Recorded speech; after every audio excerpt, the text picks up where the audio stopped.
Madame, Monsieur, bonsoir et bienvenue dans ce numéro du Club de la Presse. Ces derniers jours, marqués par des propos arrogants tribal dans le champ politique, des acteurs de part et d'autre ont largement fait cas comment maintenir le climat social apaisé. On ira également en Guinée-Bissau, la CEDEAO à l'épreuve. Le président Sissoko Embalo a conduit une délégation de l'organisation sous-régionale. Comment comprendre la situation? Et justement, pour en parler, nous recevons ce soir Jérôme Ndri. Bonsoir Jérôme. Bonsoir Kolo. Jérôme qui est du quotidien Le Nouveau Réveil et Yacouba Sangaré. Bonsoir Yacouba. Bonsoir Kolo. Yacouba Sangaré qui est du journal Le Patriote. Lanciné Bakayoko. Bonsoir Lanciné. Bonsoir Kolo Koulibaly. Bienvenue Lanciné. Bienvenue également Sinclaver Oula. Bonsoir Sinclaver. Bonsoir Docteur Kolo. Messieurs, je vous souhaite la bienvenue. Bienvenue dans le Club de la Presse.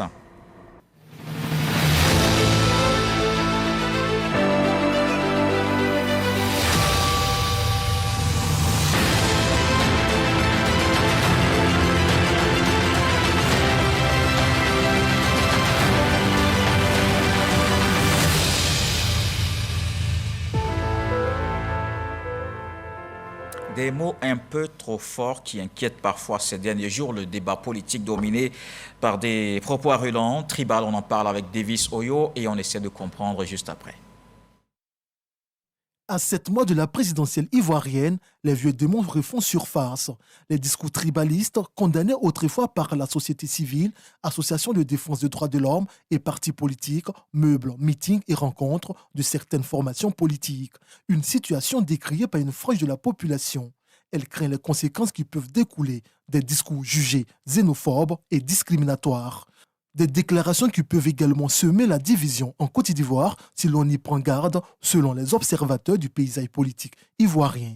Sur le terrain, les camps se rejettent la responsabilité des propos diffamatoires et tribalistes. Pour l'heure, les principales chapelles politiques sont en ordre de bataille pour galvaniser leurs militants et sympathisants. Alors Jérôme Dry, faut-il s'en inquiéter? Il faut plus que s'en inquiéter. Parce que le constat que nous faisons aujourd'hui, à peine 8 mois des élections, les acteurs politiques commencent à bander les muscles, et ce qui effraie. Et ce qui effraie plus, ce qui intrigue par moments, c'est que ces propos xénophobes viennent très souvent de ceux-mêmes qui sont censés assurer la sécurité et garantir la sérénité des Ivoiriens. C'est-à-dire que c'est ceux qui sont au pouvoir. On se rappelle que le 8 février dernier, le ministre Seredo, Célestin, lors d'un meeting, a tenu des propos qui ont choqué un peu l'opinion. Malheureusement, ces propos n'ont pas été condamnés par le gouvernement. Et malheureusement encore, le porte-parole du gouvernement, le ministre de la Communication, qui est censé veiller un peu sur tout ce qui est communication en Côte d'Ivoire, a indiqué qu'il n'avait pas entendu et vu ces propos. On s'est dit certainement que peut-être ces services ont failli un peu, n'ont pas pu lui transmettre l'élément. Ça, c'est pas grave. Et le même ministre de la Communication, le 2 mars dernier, lors d'un meeting à Issia, a fait vraiment une sortie qui a gêné un peu l'opinion, qui fait peur un peu aux uns aux autres, en critiquant, en traitant le PDC de parti tribal, xénophobe. Bon, l'un mis dans l'autre, c'est des discours qui ne rassurent pas à la veille des élections. Nous savons que les élections en Côte d'Ivoire ont été toujours marquées par des crises. Quand on prend 2010, 2020, et que nous attendons ces discours-là, aujourd'hui, il n'y a plus que jamais à s'inquiéter. Et cela commence à jeter la peur dans le cœur des Ivoiriens à la veille de ces élections. Et je pense qu'il faut faire attention. Il faut essayer de pouvoir doser les discours. Et ceux qui ont la responsabilité, je le dis, ceux qui ont la responsabilité de pouvoir maîtriser cette situation, ceux du pouvoir. C'est-à-dire l'opposition ne garantit pas, n'a pas ce devoir de garantir la sécurité des Ivoiriens. C'est ceux qui sont au pouvoir qui ont le devoir de garantir la sécurité des Ivoiriens. Il y a une responsabilité. Non, ils n'ont pas de responsabilité. Mais il ne faudrait pas que ces discours proviennent en majeure partie du pouvoir. Quand ça vient du pouvoir, ça inquiète plus que quand ça vient de l'opposition. Lanciné Bakayoko. Je regrette que Jérôme Ndri soit en train de décrire l'actualité à revers. Et ça, c'est ça qui m'inquiète. Il a dit que les propos qui sont tenus de plus en plus dans l'espace public sont inquiétants. Oui, j'en conviens. Mais chercher à l'imputer à l'autre gouvernant, je pense que ça, c'est vouloir écrire l'actualité à l'envers. La réalité est que, oui, Célestin Sirodo avait tenu des propos qu'on peut regretter, que nous condamnons. Mais je pense que Célestin Sirodo était, si vous voulez, dans la riposte. D'autant que ceux qui ont pour matrice la xénophobie et le tribalisme, bon, sont connus. Ils viennent du PPACI, ils viennent du PDCI-RDA. Voyez-vous, même, nous n'allons pas aller si loin que ça. Kopli Boni avait tenu une réunion à Yamoussoukro où il avait indiqué que les Akans devraient pouvoir peser sur la vie publique en Côte d'Ivoire comme ça l'est au Ghana. Et que personne ne pouvait nier ce positionnement-là aux Akans, notamment au PDCI-RDA. Et vous savez, il y a moins de 5 jours, vous avez vu à Tumodi, où le porte-parole du PDCI-RDA, Bredoumi Kwasi, a indiqué que si quelqu'un est baoulé de Tumodi et qu'il n'est pas à PDCI-RDA, il serait un enfant adultérin. Vous voyez, ça, c'est des propos qui sont extrêmement graves. Mais moi, ça ne me surprend pas parce que c'est un parti qui est coutumier du fait. Bon, on avait pensé qu'il avait fait sa mue et que le fait d'avoir perdu le pouvoir devrait permettre de, comme un serpent, refaire sa mue, mais malheureusement, le tigre ne change pas sa tigritude. Donc, ça continue parce qu'il y a bien longtemps que ce parti s'est engouffré dans une sorte du rejet de l'autre, de celui qui n'est pas lui. Et bon, quand on parle du PPACI, bon, lui, ça, c'est génétique, le rejet de l'autre. Le tribalisme est génétiquement ancré au PPACI. Tout le monde sait que ce parti a toujours voulu, je me rappelle encore, comme si c'était hier, Bogadou demandait à chaque citoyen, faisant fi des lois de la République, qu'il fallait que chacun indique un village d'abord avant de prétendre à la citoyenneté ivoirienne. Il avait voulu introduire ça même dans notre corpus juridique quand il était ministre de l'Intérieur. Et même avant, lorsque le général Gueye avait pris le pouvoir, au moment où on devait refaire une constitution, je me souviens de ce discours enflammé qu'il avait eu à l'Assemblée nationale. Ça, c'est des choses qui sont propres à Bougadoudou. Et pour terminer, vous avez vu qu'il y a des gens qui voient la Côte d'Ivoire sous un mode binaire nord-sud. Vous avez vu que Lida Kwasi Moïse, qui lui avait été candidat du FPI à Marcory, où il avait été élu député, il contestait à M. Kouyaté de vouloir être candidat à Lakota, d'où lui vient. Vous voyez, et donc je crois que le tribalisme est ancré dans ces groupes politiques. Le RHDP tente de s'y mettre, mais je pense que le RHDP est dans la riposte. Mais ceux qui ont ça dans leur ADN, je vois clairement que c'est le PPACI et le PDCI, et par excroissance, le FPI du président Pascal Affi-N'Guessan. Saint-Claver, Oula. Merci, Kolo. En fait, moi, j'aimerais un peu retourner plus loin dans l'histoire récente de notre pays, et amener les uns et les autres à ne pas chaque fois se jeter la balle, se jeter la responsabilité. Vous savez, il fut un moment dans notre pays, l'avènement de la rébellion. L'avènement de la rébellion dont la face visible était Guillaume Soro et bien d'autres personnalités. Je citerai par exemple l'actuel ministre des Transports, Koné Amadou, le ministre-gouverneur Dosso Moussa, Louis-André Dakouri-Tablé, qui sont les faces visibles de la rébellion et qui ont été soutenus activement par l'actuel parti, le parti au pouvoir, en son temps, le RDR. C'était quoi la raison de la rébellion? Ces acteurs-là qui ont levé la rébellion ont évoqué la question des xénophobies. Est-ce que vous n'allez pas un peu trop loin? Je vais plus loin pour vous allez comprendre. On craint de ne pas vous suivre. Non, suivez-moi dans ma démarche. Il y a des questions qui ont été soulevées et qui ont suscité la rébellion. Et c'est entre ces questions, entre autres, il était question de xénophobie, d'exclusion, de rejet. Ce sont ces questions-là qui ont été évoquées. Et il y a eu aujourd'hui, le RHDP est arrivé au pouvoir avec les personnalités dont j'ai évoqué. Et ces personnalités sont dans l'appareil étatique.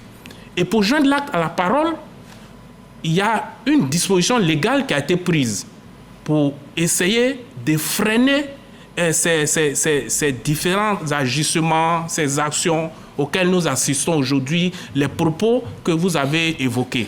Et donc, je me dis, mais attends, il y a des dispositions légales qui existent désormais. Pourquoi ne pas les appliquer?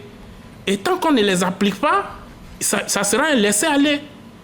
Et l'un va se lever ici à gauche, il va tenir des propos qui sont à relent xénophobe, à relent exclusionniste. Après, l'autre va se lever de l'autre côté pour tenir ces propos-là. Ben, moi, ce à quoi je m'attendais, et en particulier du gouvernement en place, c'est que, puisqu'il existe ces dispositions légales, il faut les appliquer. Il faut les appliquer, il faut envoyer un signal fort pour ne pas que quiconque, quel que soit son statut, ne se lève en public pour tenir ce genre de propos qui vont encore diviser les Ivoiriens, qui sont des propos forts, qui vont créer la tension et qui vont faire en sorte que chaque fois qu'on approchera des échéances électorales, il y aura des dégâts ici et là, dégâts humains et matériels. Donc voilà un peu la raison pour laquelle je suis allé un peu plus loin dans l'histoire de notre pays. Sangaré Yacouba. Moi, je pense qu'il faut condamner ces propos. Je trouve qu'il est très déplorable qu'à 7 mois des élections présidentielles, qu'on essaie d'exhumer les démons de l'ivoirité. Tout le monde sait dans ce pays ce que la Côte d'Ivoire a traversé comme difficulté. Et la base de ce chemin de croix-là, si je peux m'exprimer ainsi, c'est la division que certains acteurs politiques ont essayé de transposer ça sur le champ de leurs actions. Au lieu de proposer des idées contradictoires, ils ont plutôt travaillé à diviser les Ivoiriens. Et quand on en arrive encore à ce schéma-là, c'est vraiment inquiétant et ce n'est pas rassurant. Et moi, je déploie et je condamne ça. Qu'on soit du parti au pouvoir ou qu'on soit de l'opposition, je pense que ce n'est pas le meilleur signal qu'on puisse envoyer aux Ivoiriens si on veut gouverner la Côte d'Ivoire. Il ne s'agit pas de nous ramener en arrière, 20 ans en arrière, après tout le parcours qu'on a fait. Ces propos qui ont été tenus n'apportent rien concrètement à la vie des Ivoiriens. Ça ne fait qu'amplifier la division et exacerber le climat sociopolitique. On n'en a pas besoin. Et ces propos sont vraiment condamnables. Moi, je pense qu'il faut déplorer cela avec la dernière énergie.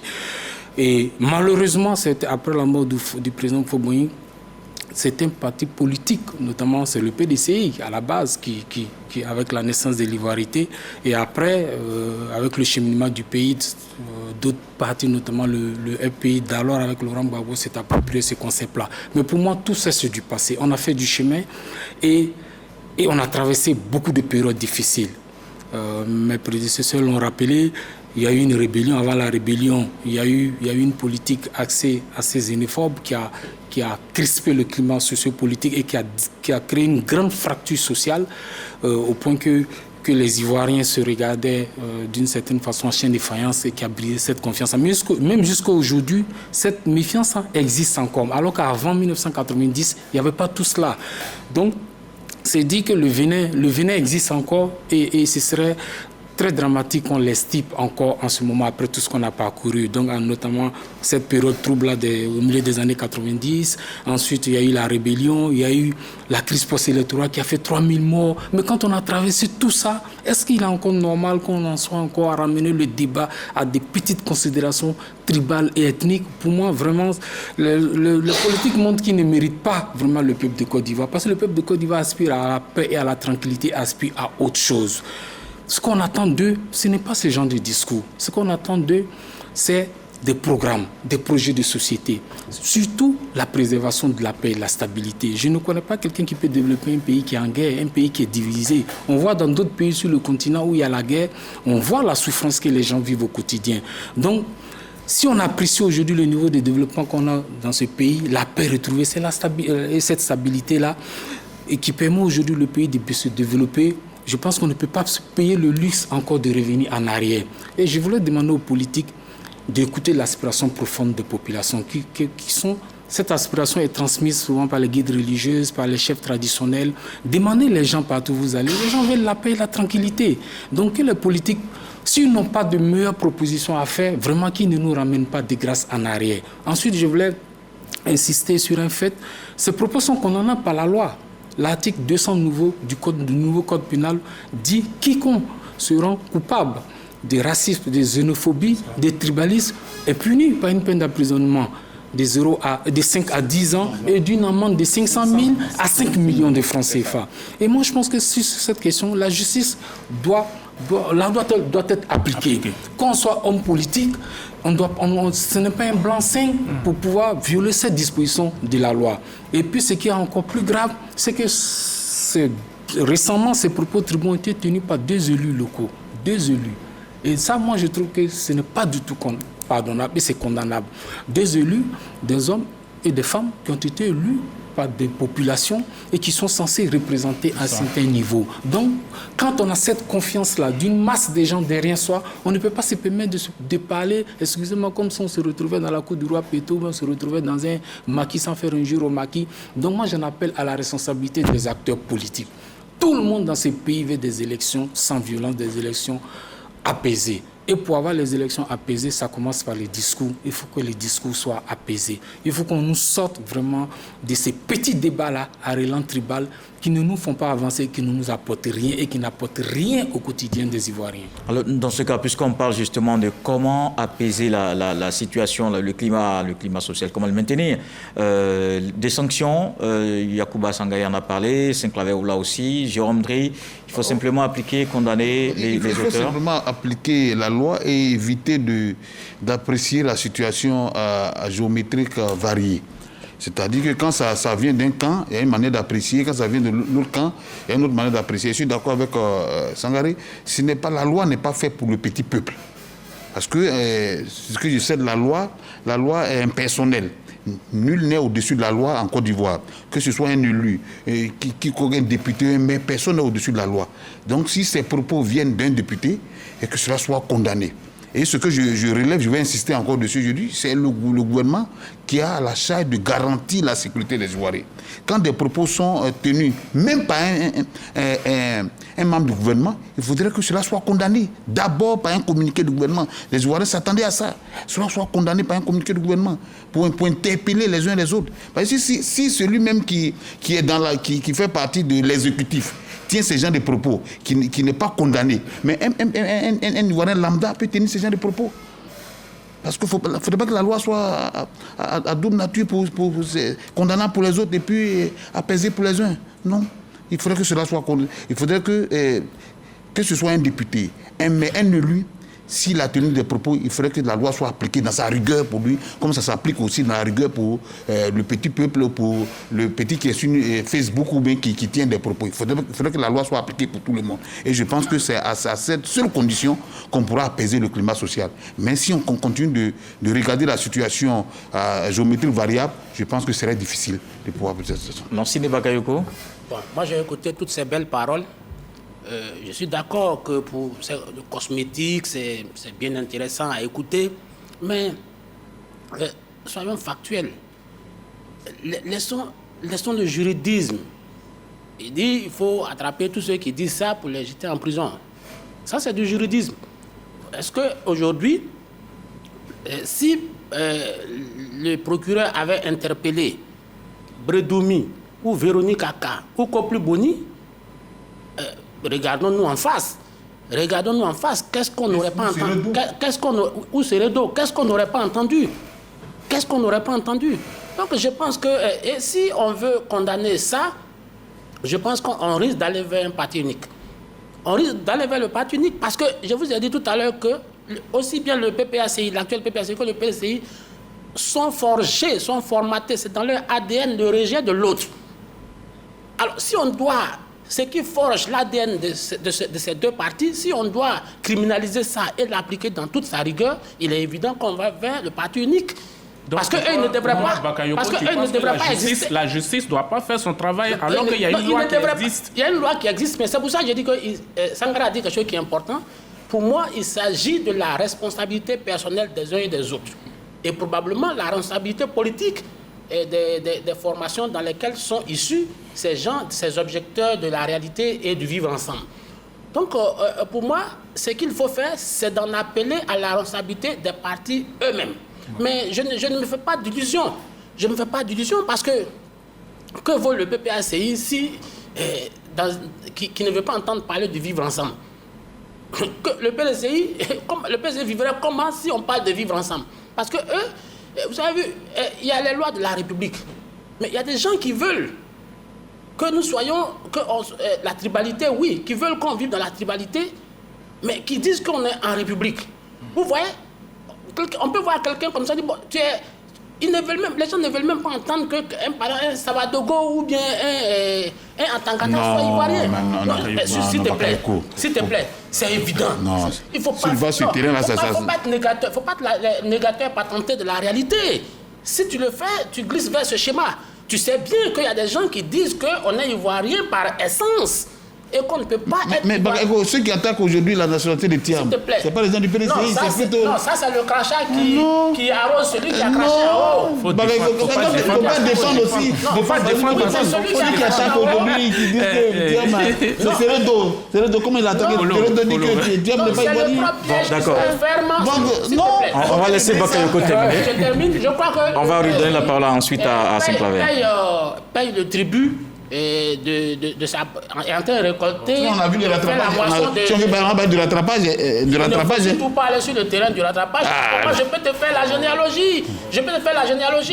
Donc, il faut recentrer le débat, pardon. Le gouvernement du PDCI qui a été renversé, ce gouvernement-là, c'était quoi? Qui était garde des Sceaux? Qui était ministre de la Défense? Qui était ministre de l'économie? Le gouvernement... Non, si on revient sur ça, moi je peux te citer un gouvernement. Je vais te citer un gouvernement. Alors, on commence à aller un peu loin. Pourtant, c'était apaisé comme on voulait. S'il te plaît. On peut te sortir des preuves. Moi, ce mot-là m'horripile. Parce que personne n'a... Parce que on peut te sortir des gouvernements où c'était 80% Jérôme, on laisse Bakayoko terminer. Vous allez avoir la parole tout à l'heure. Ce que tu appelles le rattrapage et qui est devenu un verbiage, je crois que... Donc, poursuivez sur votre idée d'abord, terminez votre idée. Ce que je veux dire, il faut que les gens acceptent que nous sommes en République. Et que la République est régie par les lois, est régentée par les lois et les règlements que nous nous sommes donnés nous-mêmes. Le problème, c'est que j'ai dit, il y a des gens qui veulent à la fois être en République et être dans les tribus. De telle sorte qu'ils sont là pour dire celui-là ne peut pas être ivoirien. Et ça, c'est des choses... Cela ne peut jamais être ivoirien, même s'il a la carte nationale d'identité. Seredo l'a dit. Oui, mais je condamne. Je ne dis pas que non, je tu suis n'as pas condamné. Non, je condamne ce que Seredo a dit, mais je dis qu'il est dans la riposte. Je dis qu'il est dans la riposte. Parce que ceux qui ont dit... Oui, mais ceux qui ont injecté le... Bon, d'accord, alors lancez-les. On a d'autres réactions. Saint-Claver. Oui, je voudrais dire à mon confrère Bakayoko que ce n'est pas parce que moi j'ai pris ma voiture pour te cogner et que quand tu es sorti indemne de l'accident qui a eu lieu, que tu vas prendre ta voiture pour venir me cogner. Cela dit, c'est juste un exemple. Je veux dire, quand il parle de... Oui, c'est juste un exemple. Amicalement. Voilà, amicalement. Mais quand moi je prends ma voiture pour te cogner, il y a la loi qui existe, la loi est là, il faut que la loi s'applique. Bon, ça c'est ceci dit au passage, c'est pour te dire quoi. La dernière fois ici sur ce plateau, prenant le cas de Damana Picasse et autres qui ont été condamnés par la justice et le procureur qui est venu se justifier, donner les raisons. Quand on a posé le problème comment dirais-je, des tracts aux militants des partis politiques, le juge lui-même, le procureur de la République, l'a dit non, mais ce n'est pas parce que c'est une personnalité politique qu'elle doit être au-dessus de la loi. Et toi, tu l'as soutenu. La dernière fois ici, tu nous as convaincus là-dessus. Donc, il faut le dire que si des personnes, que ce soit des personnalités, posent des actes qui vont contre la loi, il faut appliquer la loi là, c'est la même chose. On te suit. On est en train de dire ce que tu as dit ici, même sur ce plateau, la dernière fois. Donc, tu ne peux pas dire, si on doit l'appliquer en ce moment, on vient au parti unique. Non, ce n'est pas le cas. Il faut que la loi s'applique. Il faut envoyer un signal fort. Et en même temps aussi, quand la loi, on la prend, il faut la vulgariser. Il faut expliquer la loi aux populations. Parce que c'est vrai, quelqu'un l'a dit ici tout à l'heure sur les réseaux sociaux, il y a beaucoup même qui ne le savent pas. Ils ne savent même pas que cette loi existe. Ils vont sur les réseaux sociaux, ils font...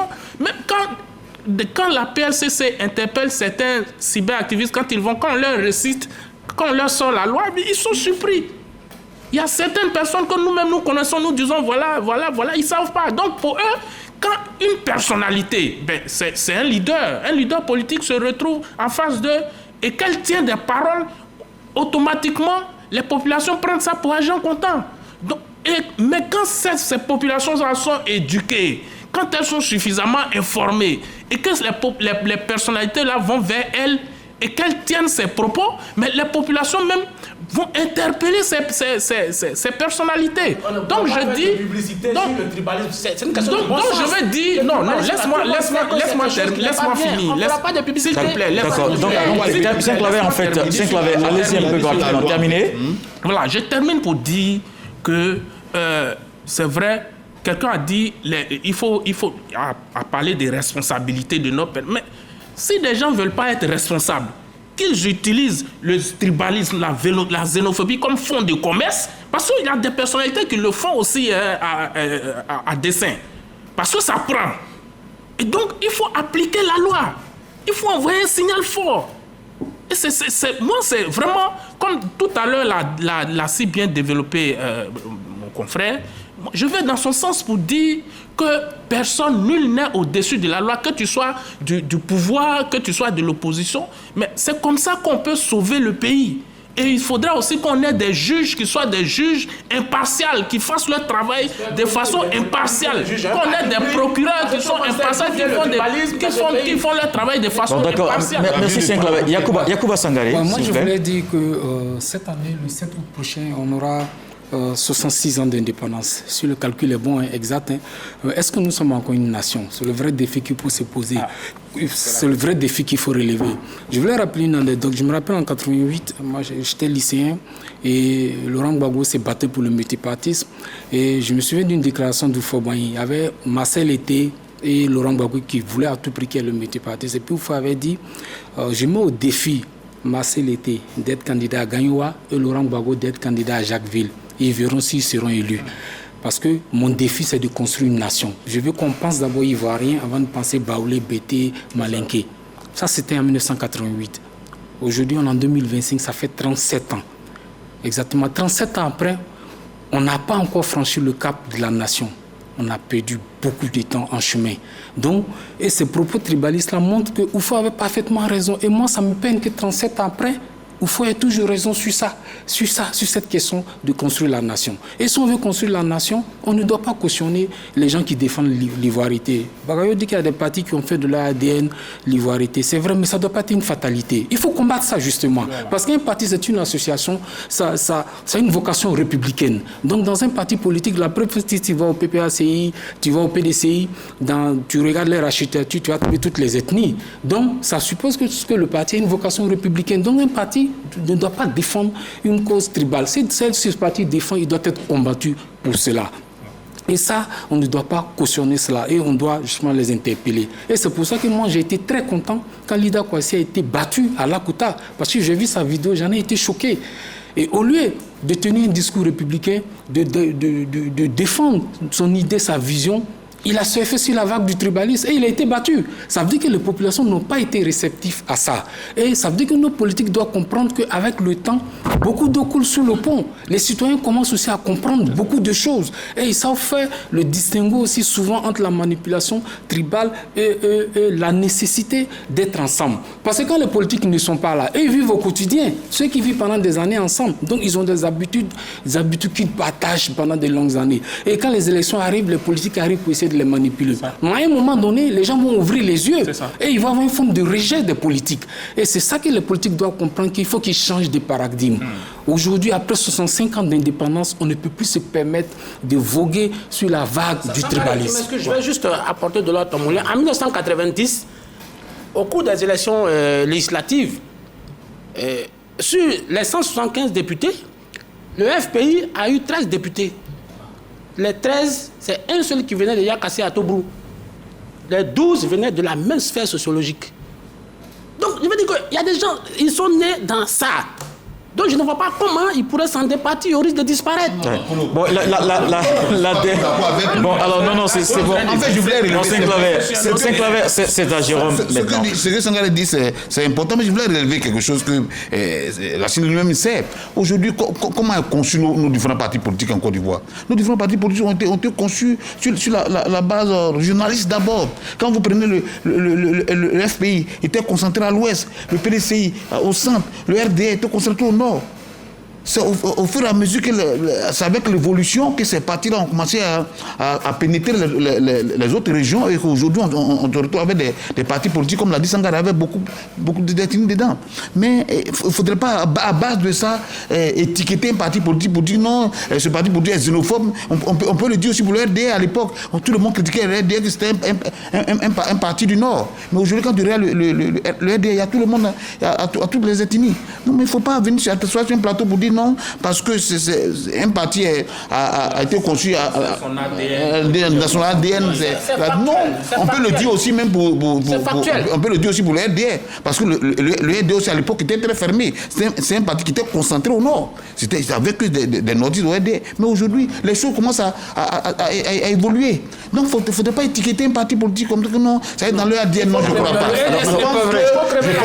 Je pense que quand Seredo tient tel discours, Seredo n'est ni du FPI, encore moins du PDCI, Seredo est du RIDP.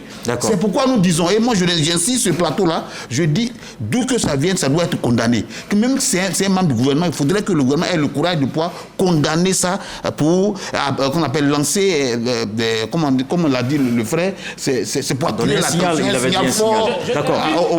Alors messieurs, je pense qu'on est en train d'aller vers la fin. Je t'invite à aller chercher le discours quand Laurent Gbagbo prend le pouvoir. Non, s'il te plaît. Mais la direction, tu devais ressasser le passé. On n'est pas dans le passé. Tout à l'heure, Polo a dit pourquoi je vais loin. Je suis d'accord. Il ne faut pas aller aussi loin. Il ne faut pas aller aussi loin. Je souhaite qu'on apaise d'abord le plateau. Apaisons d'abord le plateau. D'exorciser un problème. Mais si tu ressasser le passé, c'est qu'on va pas s'en sortir. Je ne ressasse pas. Lorsque Laurent Gbagbo reçoit les populations dans toutes les zones, quand il prend le pouvoir en 2000, je me souviens, j'étais dans cette salle où il avait reçu les populations de Gagnois. Il a dit, séchez vos larmes, celui que vous attendiez, c'est lui qui est là. Vous voyez, et ça résonne encore dans mes oreilles. Ça voulait dire quoi? Mais, attends. Bon d'accord, alors messieurs, on a fait le tour, hein, s'il vous plaît, Jérôme, merci. Mais merci Lanciné. Il y a eu des discours aussi. Merci Lanciné, merci. Il y a une autre situation qui nous attend dans cette émission, et c'est justement tendu entre la CEDEAO et le président Embalo de la Guinée-Bissau, une délégation chassée du pays. Que s'est-il passé dans la capitale bissau-guinéenne? On en parle d'abord avec Davis Oyo. Le président bissau-guinéen Umaro Sissoko Embalo a annoncé le lundi 3 mars 2025 sa candidature à l'élection présidentielle prévue le 30 novembre, date choisie par le président sortant. Cependant, l'organisation de l'élection présidentielle n'est pas du goût de l'opposition. Elle estime que le mandat d'Umaro Sissoko Embalo est terminé depuis la semaine dernière. Elle a appelé un soulèvement populaire. Justement, pour trouver une solution aux divergences entre le pouvoir et l'opposition sur la date de la fin du mandat du président Embalo et sur le calendrier électoral pour une élection inclusive, transparente et pacifique, des émissaires de la CEDEAO ont séjourné du 21 au 28 février à Bissau. Une délégation sous-régionale congédiée par le président Embalo dès son retour de Moscou avant de s'envoler pour Paris. Autant de déplacements et de réactions radicales du président sortant qui plonge population et observateurs dans l'interrogation. À quel jeu joue Umaro Sissoko Embalo? Bon, alors on va répondre directement à cette question de Davis Oyo. À quoi joue le président bissau-guinéen Sangaré? On a un droit de se poser cette question parce que il plonge son pays dans une situation d'incertitude. Il crée pour moi une crise politique dont il se serait passé volontiers. De quoi s'agit-il? faut rappeler qu'il a été élu en février, il a été élu en 2020, donc il a fini cette année son premier mandat. Son mandat est censé finir depuis le 27 février. Normalement, la Constitution lui permet d'être candidat pour un nouveau mandat. Sauf que lui, en septembre dernier, l'année dernière, il a proclamé qu'il n'allait pas faire un nouveau mandat sur le conseil de sa femme. Mais peut-être là n'est pas le problème, parce que ça, c'est ce qui l'engage. Mais le problème, c'est qu'on se retrouve dans une situation où son mandat constitutionnellement est épuisé, est fini. Donc, du coup, l'opposition estime qu'il n'est plus habilité à piloter le processus électoral, à fixer la date des élections. C'est là qu'est vient la crise, fondamentalement. Donc, l'opposition estime qu'il faut un président par intérim qui va organiser le processus électoral pour qu'il y ait les élections. Mais lui, il a pris les choses en main de force, comme si c'était une sorte de passage en force. La manière avec laquelle il a conduit l'équipe de la CEDEAO montre qu'il veut reprendre les cartes en main. C'est ce qu'il a fait, parce que la mission de la CEDEAO était aller justement face à cette situation de crise-là. Parce que depuis le 27 février, la coalition de l'opposition qui est conduite par l'ancien Premier ministre Domingos disait que étant donné la fin de son mandat constitutionnel, donc il considérait qu'il n'était plus habilité à diriger, à prendre des décisions concernant le processus électoral. Donc la mission de la CEDEAO était venue justement pour créer un cadre de dialogue entre l'opposition et le président Embalo. Maintenant, en répudiant la délégation de la CEDEAO, et en clair, il refuse cette main tendue-là, donc en reprenant les choses en main comme il a fait de force, en fixant depuis le vendredi 7 mars la date des élections prévu pour le 23 novembre, en l'avançant d'une semaine parce que c'était prévu initialement le 30. Donc, on est dans une situation, une épreuve de force, je pense qu'il faut avoir l'honnêteté de le dire, entre lui et son opposition. Qu'est-ce que ça va donner? Ça va crisper la situation politique dans son pays, et ça, il faut craindre qu'il y ait des manifestations, qu'il y ait des troubles, et ce n'est pas bon signe. L'opposition a tenté, mais ça n'a peut-être pas oui, il y a une manifestation qu'il a réprimée de force, voilà, donc il joue la carte du bras de fer, mais est-ce que l'opposition va rester dans cette posture attentiste? Je ne le crois pas. L'opposition va vouloir agir. Donc, on est parti pour une situation qui va nous plonger dans une véritable surchauffe au niveau de la Guinée-Bissau. L'ombre d'une crise politique en Guinée-Bissau, Saint-Claver? Oui, c'est clair que la crise a commencé à se faire sentir et elle va reprendre, elle va aller des plus belles. Mais ce qu'il faut noter, c'est que lui-même, Embalo, en 2020, son élection, il est sorti d'une élection de crise parce qu'il y a eu la manifestation de l'opposition, il y a eu une implication effective de la CEDEAO dans les différentes négociations et qui a fait que son élection a été reconnue au final.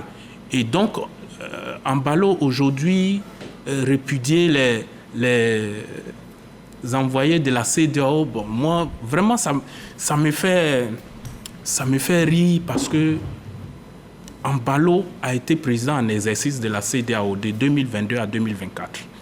Il était très impliqué dans la crise qui a opposé la CEDEAO au Niger, au Mali, au pays de l'AES. Oui. Au pays de l'AES.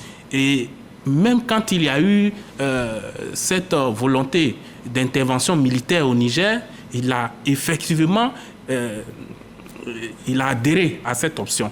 Donc aujourd'hui, le voir chasser des envoyés de la CEDEAO, je me dis, qu'est-ce qu'il nous révèle en réalité? Il nous révèle que la CEDEAO, c'est un géant au pied d'argile. Lui-même qui a été président en exercice de la CEDEAO. Il nous révèle que la CEDEAO, c'est théoriquement une organisation, c'est-à-dire sur le plan théorique, qui ne sert à rien, et sur le plan effectif, qui ne sert à rien en réalité. C'est la démonstration qu'il nous fait. Et il est en train de donner raison aux pays de l'AES qui avaient des griefs contre la CEDEAO, tout simplement. Donc voilà, je pense que là, maintenant, il aurait dû organiser des élections en février, puisque son mandat était arrivé à échéance en février. Bon, il ne l'a pas fait. Pourquoi? Finalement, il donne raison à l'opposition qui, aujourd'hui, manifeste contre la prolongation de son premier mandat, alors qu'il avait la possibilité de briguer un deuxième mandat. Lansana Bakayoko. D'abord, je voudrais observer que Saint-Claver tente de tirer par les cheveux pour pouvoir discréditer la CEDEAO. C'est Embalo lui-même qui discrédite la CEDEAO, ce n'est pas moi. C'est Embalo lui-même qui discrédite la CEDEAO. La CEDEAO ne peut être discréditée par cette action de Embalo, quoique je trouve que effectivement Embalo est en train de mettre son pays en danger, et lui-même. Et je suis d'autant surpris que lui, il connaît l'histoire de son pays, même si c'est un général. Il connaît bien l'histoire de son pays. Vous savez, la Guinée-Bissau, depuis son indépendance en 1974, a connu 18 chefs d'État. 18 chefs d'État, certains n'ont même pas fait 2 jours, certains 1 semaine, d'autres même quelques heures. Et parfois, au moins 4 ou 5 se sont terminés dans le sang. Et tout le monde se rappelle la mort de Nino Vera, qui avait été assassiné. Ça faisait pratiquement la 3e fois qu'il venait au pouvoir. Quand je dis 18 présidents, il y a certains qui se sont succédés, qui sont repartis et qui sont revenus.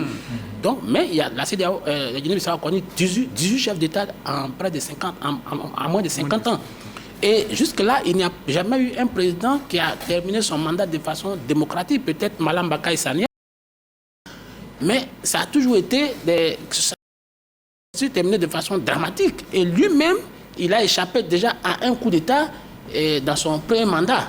Et le dernier, c'est en 2023. En 2023. Et je ne comprends pas comment il peut, alors qu'il avait monté de vraies dispositions démocratiques, qu'aujourd'hui, il tente de mettre son pays en danger, un pays qui est extrêmement fragile. Extrêmement fragile. Et lui-même, son pouvoir était porté, on va dire, par...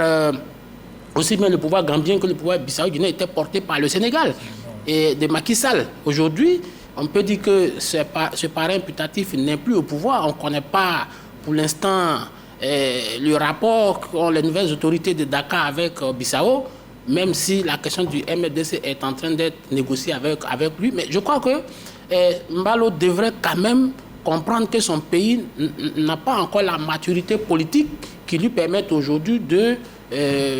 l'assise politique, la solidité démocratique qui lui permettent aujourd'hui de s'amuser avec les tests, de ruser avec les tests. Je pense que son mandat a échu. Il devrait pouvoir organiser des élections, auquel cas, je crains qu'il ne subisse le sort des autres, surtout que son pays, quand je dis fragile au point de vue politique, mais même au point de vue social, au point de vue économique, les 2 100 000 Bissau-Guinéens sont déchirés par les narcotrafiquants qui guettent. Et même dans le cœur du pouvoir, et tout le monde sait que quand il y a le trafic de drogue devient aussi intense dans un pays, ce pays est fragilisé. Déjà, il y a des chefs d'état-major qui sont impliqués dans le trafic. Il y a qu'on appelle Bobo Nachout qui est aujourd'hui arrêté aux États-Unis alors qu'il a été chef d'état-major. Donc, pour dire que c'est un pays qui est extrêmement fragile, et je crois que le président sortant devrait avoir une haute idée, une haute conscience de ce qu'est son pays, qui n'est pas encore solide, et organiser des élections pour pouvoir faire ancrer la démocratie, même si j'admets que ça va être extrêmement difficile. C'est un pays extrêmement pauvre qui vit de cajou. Et donc, aujourd'hui, je pense qu'il gagnerait à mettre moins en danger son pays et s'avancer vers des élections démocratiques qui puissent peut-être permettre l'alternance et permettre à l'opposition aussi qui, si elle a pu convaincre la population de prendre le pouvoir. Jérôme, dit. Alors, moi j'observe que Embalo il rate là une occasion de sortir par la grande porte au niveau de son pays. Et là, je suis d'accord avec Claver quand il dit que le président Embalo use de stratagème. Ça, c'est pour ce que c'est selon moi, il use de stratagème pour pouvoir se maintenir au pouvoir. Et dans tout ce qu'il met en place, il essaie de fragiliser la CEDEAO que lui-même a dirigée pendant 2 ans. Vous remarquez qu'au niveau de la CEDEAO, il y a un protocole additionnel qui a été signé sur la bonne gouvernance et la démocratie qui a été adopté le 21 décembre 2001 par les différents chefs d'État de la CEDEAO, qui permettait à la CEDEAO d'encadrer un peu les pays au niveau de la démocratie, la sécurité et autres. Et c'est dans cette optique-là que les missions sont très souvent envoyées dans les différents pays. Mais en conduisant cette mission-là, lui qui a été dirigeant de la CEDEAO, fragilise la CEDEAO. Et pourquoi il le fait? C'est parce qu'aujourd'hui, Embalo il use beaucoup de subterfuges pour pouvoir se maintenir au pouvoir. Bon, on dira peut-être que certains de ses pairs l'ont déjà fait au niveau de la CEDEAO et la CEDEAO n'a pas eu de moyens de suragir pour pouvoir les obliger. Non, personne n'a déjà fait dans la CEDEAO. On peut citer les exemples. Personne n'a déjà fait. On peut citer les exemples. Quand on dit non, je parle des chefs d'État qui disent non, le matin ils disent non, ils ne seraient pas candidats et le soir ils sont candidats. Et ça. Mais aucun chef d'État n'a encore dit ça. Non, mais la CEDEAO, on est sur un plateau de télévision. Oui, mais. On peut citer les exemples. On n'est pas dans un marché non plus. Les chefs d'État qui disent pas candidats. Restons connectés à la réalité. Au niveau de l'Afrique, c'est courant. On a même le cas de. Oui, mais ne parle pas de la CEDEAO. On parle dans le cas du Gabon. Donc, ça, c'est pas nouveau. Le fait qu'il ait dit qu'il ne serait pas candidat sur le conseil de ma femme, puis le lendemain, il est candidat, c'est pas nouveau. Mais je pense que il faudrait faire attention avec ce que le président Embalo fait. Il est en train de jouer avec vraiment le feu. Comme il l'a dit, son pays est très fragile. Et on sait le passé de ce pays-là. S'il ne fait pas attention, une crise politique en Guinée-Bissau pourrait avoir des conséquences très graves. Et je pense que la CEDEAO ne va pas lâcher. Et malgré qu'elle a été conduite, je pense qu'elle va multiplier les efforts quand même pour ramener Embalo à la raison, pour que des élections soient tenues le plus vite possible et que... la CEDEAO est en train de pourfendre là, elle va assister. Non, on n'a pas pourfendre là, on n'a jamais dit que on dit c'est Embalo qui fragilise la CEDEAO. La CEDEAO ne vaut rien. On n'a jamais dit que la CEDEAO ne vaut rien. On dit ceux même qui ont été dirigeants de la CEDEAO fragilisent Non, moi je ne crois pas qu'il fragilise la CEDEAO. Le fait de renvoyer une mission de la CEDEAO ne veut pas dire qu'il fragilise la CEDEAO. Mais c'est pas la première fois, il y a eu au Mali, dans plusieurs pays. Il n'a même pas renvoyé. Oui, non, je ne cautionne pas ça, ça c'est clair. Pour un ancien dirigeant de la CEDEAO. Un dirigeant de la CEDEAO, je ne cautionne pas le fait qu'il ait renvoyé Manu Militari à une mission de la CEDEAO. Je ne cautionne pas ça. Mais dit que cela fragile la CEDEAO, non, je ne suis pas d'accord. La CEDEAO est quand même une institution assez forte, assez structurée. Je précise que c'est en Afrique, c'est l'une des organisations sous-régionales. C'est la plus structurée et la plus puissante en Afrique. Mais elle a réussi. Je pense que la CEDEAO, si la CEDEAO a dépêché une mission, ça veut dire qu'elle suit déjà la situation en Guinée-Bissau. Moi, je pense que dans les jours et les semaines à venir, elle va observer la situation. Elle va repartir encore? Elle va observer la situation. Cette mission va forcément faire son rapport au chef d'État, disons à la commission qu'il a envoyée, puis le rapport va remonter au chef d'État. Puis ça, c'est la conférence des chefs d'État qui est l'instance suprême de la CEDEAO. Donc, sûrement, il va y avoir une réunion en interne et moi, je ne suis pas pessimiste. Je pense que la CEDEAO va observer, elle le fait déjà, je pense, la situation en Guinée-Bissau. Elle n'a pas intérêt à ce que là-bas encore, il y ait une véritable tension. Déjà que la CEDEAO a déjà des problèmes avec les pays de l'AES. Quoique la CEDEAO n'ait pas fermé totalement la porte aux pays de l'AES, on l'a vu récemment avec la visite du président ghanéen où le président Ouattara lui a demandé d'être un émissaire. Je pense que le week-end dernier même, il était à Bamako dans le cadre de cette mission-là. Donc moi, je pense que la CEDEAO va essayer de rencontrer Embalo, de discuter avec lui pour que, comme vous l'avez bien relevé... Oui, mais parce que là, ça n'a pas marché. Non, ça c'est la question. Après, il peut y avoir un sommet des chefs d'État. J'espère comme toi. J'espère pas que la CEDEAO ne va pas baisser les bras. Parce qu'il a quand même tenu des propos un peu durs quand même à l'égard de la délégation. Qu'est-ce qui va se passer ensuite, l'enseigne Bakayoko, les relations Guinée-Bissau, CEDEAO, après ce qui s'est passé dans la capitale bissau-guinéenne? La Guinée-Bissau n'a pas les moyens de se mettre à dos la CEDEAO, de se mettre en porte-à-faux avec la CEDEAO. C'est vrai que nous sommes les gros pourfendeurs de l'AES, mais l'AES a un peu plus de force que la Guinée-Bissau.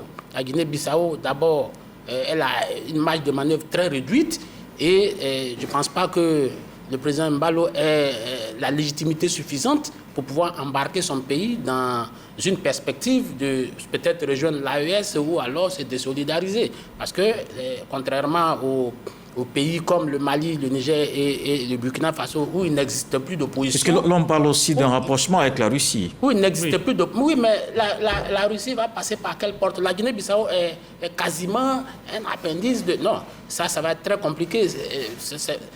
La Guinée-Bissau n'a pas la masse critique qui puisse devenir attractive, peut-être du point de vue diplomatique simplement, ou bien du point de vue symbolique. Oui, ça peut exister, mais je pense qu'aujourd'hui, l'opposition interne à Embalo est aussi forte, quoi qu'on dise, parce que la plupart du temps, tous ceux qui sont dans l'opposition en Guinée-Bissau, c'est des gens qui ont déjà été soit chef d'État, soit Premier ministre. Donc ce n'est pas des pays comme le Burkina où le capitaine a rendu, a émasculé tout le monde, et tout comme au Mali et au Niger où il n'existe même plus de voix discordantes.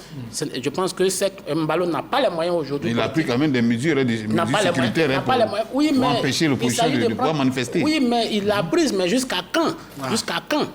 Il faut comprendre que Nino Vera, qui avait été assassiné par son chef d'état-major, qui lui-même a été assassiné les heures qui ont suivi, avait pris des mesures aussi fortes. Et l'envergure de Nino Vera, Mbalo, qu'il m'en excuse, mais il n'a pas l'envergure d'un Nino Vera qui, lui, avait l'exercice du pouvoir dans les veines, puisqu'il avait exercé au moins 3 fois. Il était, par un coup d'État, il est revenu, il est reparti, il est revenu. Donc, Mbalo, c'est vrai, c'est un général.